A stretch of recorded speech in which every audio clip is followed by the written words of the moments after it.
my camera frame is having problems. Hey, what's going on, guys? This is Brian with Despite Fitness, and I want to do a really quick video, but a kind of forewarning on this. This video is pretty basic, right? I'm going to be talking about using lifting straps. So if you're maybe a more experienced lifter, this may not benefit you, but it also might. So it might be worth checking out anyway. But you know, you've been forewarned. It is a pretty basic video.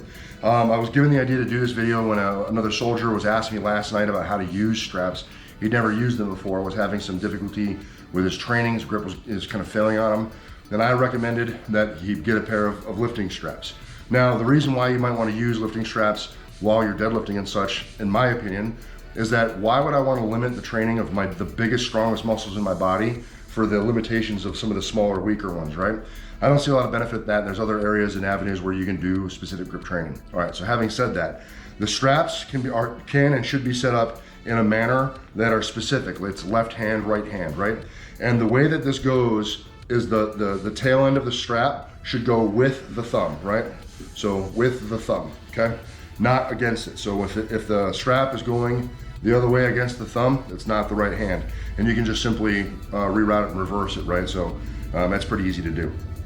Now, in terms of using straps, right? Like a lot of people will fumble with the strap. So, you know, it's fine when both hands are free and you can kind of wrap that slack on there and get that looped on there nice and tight and kind of walk it in so that strap is on there nice and tight, right? But when you get to that second hand, that's where a lot of people have problems in order to get that strap nice and tight. So what I recommend is this little trick, right? So you take the tail end of the strap and just kind of get it over the bar once and just kind of generally get that strap on there. And then take the hand that's already strapped in and you rotate your wrist forward, right? So then as you tighten this left hand, the second hand, whatever the last hand to strap in is, you get that a little bit tighter. And then what you do is you ratchet that other hand back or throttle that other hand back. And it'll almost act like a ratchet strap, tightening up that second hand, whatever, you know, left or right. But it'll tighten up that second hand for you and make it a little bit easier to get it nice and tight so that your tightness is symmetrical or bilateral rather, and just make it a little bit more comfortable versus having one hand in there really, really nice and then sitting here for a protracted period of time fumbling, trying to get that super, super tight. That can be a little awkward and hard to do, especially if you're not used to it. So using the hand that's tied in, roll it forward, get that kind of just generally tight, and then throttle it back and you're gonna be locked in nice and tight. Second tip is, if you're just going to try to be quick and wanna get locked in real fast, is walk that slack out. So it's basically just one big, kind of a horseshoe almost, right? Or like one big strap.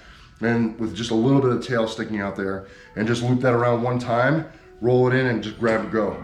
And like that'll give you some slack to be able to get in fast so you're not fumbling with wrapping that tail around, but it also locks you in pretty good because that hand's locked onto that strap and it's not gonna let go. Those are pretty easy to do too. So depends what you wanna do. You gotta kind of pick whatever your preference is. It's always kind of like shooter's preference, whatever works best for you. But those are two quick tips that you can do to kind of make getting strapped onto the bar a little bit easier and less awkward. And then lastly, I just recommend that if you are doing something like this for say deadlift, instead of standing and bending over and kind of fumbling with the strap, I recommend go ahead and take the knee, get yourself strapped in and then stand. Just because bending over for that period of time, even if it's only just a few seconds, can be a little awkward and kind of stress the back, especially before a big deadlift.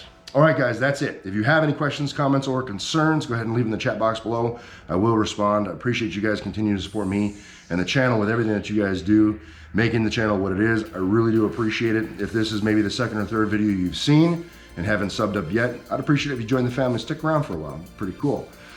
That's it, guys. Remember, no matter what it is you think you can't do, like use little things like straps to get the most out of your training. It's never gonna happen if you don't get in and train despite. You're either gonna find an excuse, or you're gonna find a way. And I hope that you continue to find a way, like my camera girl struggling to maintain some professionalism behind the camera. Yeah. Thanks for watching this one, guys. I appreciate you. See you in the next one. Peace.